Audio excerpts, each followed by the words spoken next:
नाज़रीन programme law point सां गॾु मां आहियां तव्हांजो मेज़बान शरीफ़ रिंदा जे असां सां मौजूदु आहे स्कूल जो एडवोकेट ज़ुल्फ़िकार अली साहब तो वालेकुम सलाम वॾी महिरबानी मोहम्मद शरीफ़ रिंदा साहब। सभ खां पहिरीं असीं तव्हां खां असांखे इहो पुछंदासीं त नेब ऑर्डिनेंस जेको 1999 में हिन वक़्तु 2021 में जेको हिननि तरमीम कई आहे तव्हां छा था सम्झो? वॾी महिरबानी तव्हांजी। जीअं त ऑर्डिनेंस नाफ़िज़ पहिरियां मां तव्हांखे ॿुधायां त जेको ऑर्डिनेंस जेको नाफ़िज़ थींदो आहे उहो कंदो आहे पाकिस्तान जो प्रेसिडेंट। आर्टिकल 89 आइन पाकिस्तान 1973 जे बिनिस्बत जॾहिं ऑर्डिनेंस अची वेंदो नोटिफाई थी वेंदो प्रेसिडेंट ऑफ पाकिस्तान कंदो त उहो 4 महीननि जे अंदरि अंदरि उनखे असेंबलीअ मां यानी पार्लियामेंट मां पास कराइणो पवंदो। हाँ हीअ ऑर्डिनेंस जेको तरमीमी ऑर्डिनेंस आयो आहे 2021 जो नेब ऑर्डिनेंस 1999 में कुझु शक़नि खे तब्दील करे उन में किन खे रिपील कयो वियो आहे या न ख़तमु कयो आहे, किन खे वरी इंसर्ट कयो आहे। इंसर्ट करणु माना उन्हनि खे नई तरीक़े सां उन्हनि खे शामिलु कयो आहे। हीअ जेको ऑर्डिनेंस 1999 में जेका तरमीम आंदी वई आहे ऑर्डिनेंस जे थ्रू 2021 में उन में कुझु अहिड़ियूं मशकूक माना कुझु शक़ूं अहिड़ियूं आहिनि जिन में तरमीम जेका आंदी वई आहे उहा सिर्फ़ु ई सिर्फ़ु गवर्नमेंट पंहिंजे अमलनि खे पंहिंजा जेके एक्ट्स आहिनि उन जा फंक्शन्स आहिनि उन्हनि खे बचाइण जे लाइ उनखे प्रोटेक्ट करण जे लाइ। ज़ुल्फ़िकार साईं हिकिड़ो तव्हां खां ॿियो बि असां इहो गॾोगॾु सुवालु कंदासीं नेब ऑर्डिनेंस जे हवाले सां ॿुधण में अचे थो त इहो जेको तरमीम कई वई आहे हिन में कुझु NRO जी हिकिड़े क़िस्म जो रिन्यू हुजे ई कुझु आहे तव्हां हिन ॻाल्हि खे? 100% तव्हांजी सही ॻाल्हि आहे त हीअ जेको ऑर्डिनेंस 2021 जी जेका तरमीमी ऑर्डिनेंस आयो आहे नेब जे हवाले सां इहो जेके बि इंक्वायरियूं या जेका इन्वेस्टिगेशन आहे या जेके मैटर्स पेंडिंग आहिनि ट्रायल कोर्ट में हुजनि या अपीलेट कोर्ट में हुजनि नेब जे केसनि जे हवाले सां उन्हनि खे मां तव्हांखे ॿुधाईंदो हलां त सेक्शन 4 जेको आहे उन में सब सेक्शन 2 जो सब क्लास आहे B उन में जेकर तव्हां मूंखे थोरी इजाज़त ॾियो त मां तव्हांखे थोरो पढ़ी ॿुधायां त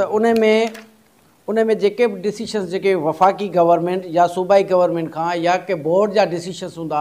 या न हिक खां वधीक ऑफिसर मिली करे का कमेटी का अथॉरिटी या कैबिनेट या को बोर्ड जेकर को फ़ैसिलो कंदो उनखे नेब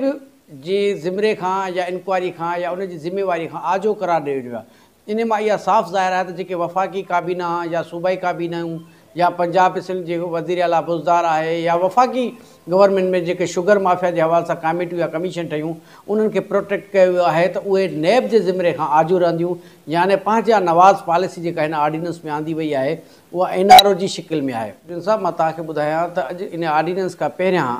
जेके अपोज़िट पार्टी या नून लीग या पीपल्स पार्टी जेके रड़ियूं कनि पियूं दाहूं कनि पियूं त हीउ जेको चेयरमैन नेब आहे उहो हुकूमत जो ई नुमाइंदो आहे। तंहिं ते हुकूमत डिनाए पई करे त इंडिपेंडेंट इदारो आहे नेब ऐं चेयरमैन हिकु आज़ादु जेकी हुनजी अपॉइंटमेंट आहे। हिन दफ़े जेको ऑर्डिनेंस हिन आंदो आहे उन में ज़ोर रखियो आहे त साॻे चेयरमैन खे असां वराए हुनखे अपॉइंट करे सघूं था ऑर्डिनेंस जे थ्रू यानी उहो पास थींदो पोइ उनखे नई तरीक़े सां अपॉइंट करे सघिजो ॿियो दफ़ो टेन्यूअर साॻे माण्हू ते बि लथा। हुन में ऑर्डिनेंस जेको 6 तव्हां सेक्शन पढ़ंदो जेको नेब ऑर्डिनेंस 99 जो सेक्शन B आहे सेक्शन 6 जो सब सेक्शन B उन में लिखियलु आहे त हिकु दफ़ो जेको चेयरमैन थींदो 3 सालनि जे लाइ उनखे ॿीहर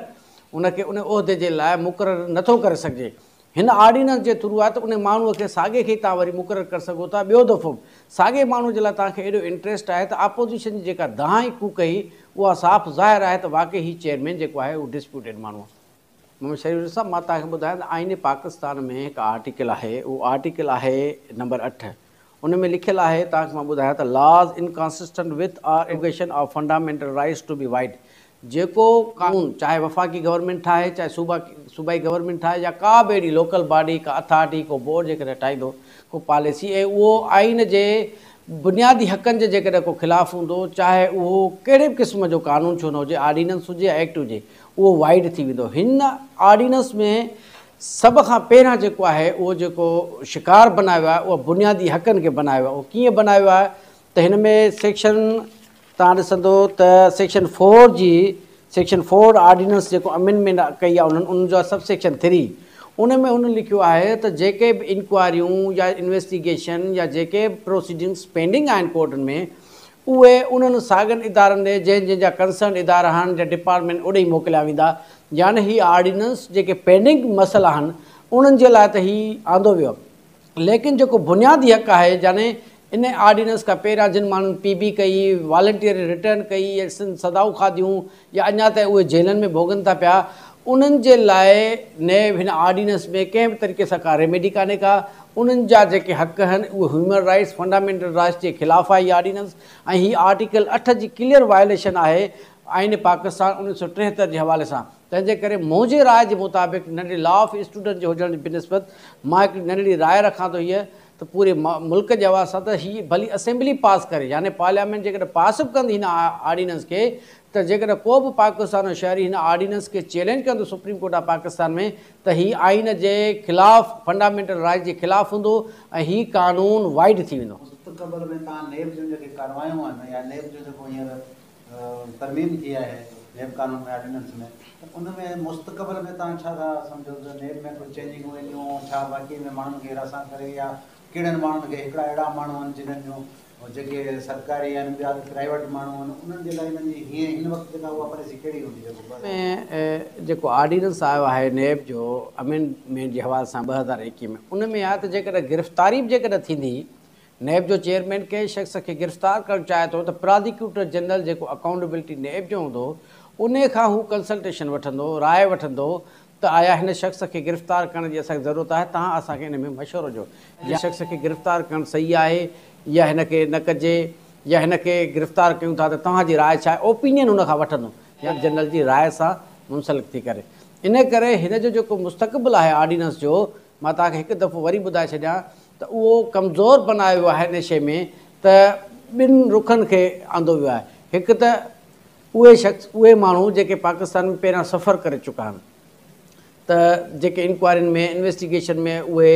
पूरा थी चुका आहिनि, नौकरियूं तबाह थी वियूं, उन जूं ख़तमु थी वियूं, उहो पंहिंजे VR करे उहो पंहिंजे घर वञी वापसि वञी करे पंहिंजो बेरोज़गारी ज़िंदगी गुज़ारे। हिन वक़्तु जेको ऑर्डिनेंस आयो आहे सेक्शन 4 जे सबसेक्शन 2 जे सब क्लास B जे मूजिबि, उहो सऊं सिधो गवर्नमेंट जे हर माण्हूअ खे NRO ॾिनल आहे। छाकाणि त कमेटियूं, बोर्ड जेके ठहंदा, कमीशन ठहंदियूं, उन्हनि ते नेब जो हीउ कानून लागू नथो थिए। तंहिंजे करे जेका मौजूदा गवर्नमेंट आहे, या जेकॾहिं उहो पास बि थिए थो, त आईंदा जेके गवर्नमेंट ईंदियूं उन्हनि जे सभिनी अमलनि खे हीउ जेको प्रोटेक्ट थो करे त बाबा तव्हां उनजे ख़िलाफ़ु का बि कार्रवाई न कयो। लेकिन मां वरी हिकु दफ़ो तव्हांखे ॿुधायां त हीअ आर्टिकल 8 आइन पाकिस्तान जो 73 जी क्लियर वायलेशन आहे, ऐं हीअ ऑर्डिनेंस ईअं ई ख़तमु थी वेंदो जे इफ़्तिखार मोहम्मद चौधरी साहब